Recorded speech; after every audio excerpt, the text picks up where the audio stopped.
An unlikely friendship began 2 years ago between the police chief and Hmong leader and shaman, Shoua Xiong. Shoua now wants to say thank you.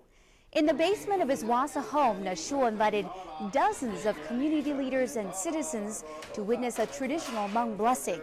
Shoua commends Chief Vergin for his work in helping end domestic violence within the Hmong community.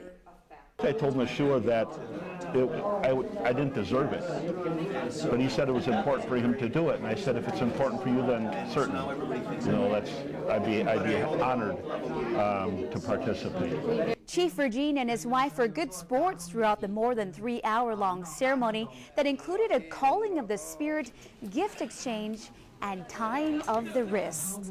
You can tune in to News Channel 7 Daybreak on Monday morning when I will show you and explain more in detail the significance of this traditional ceremony.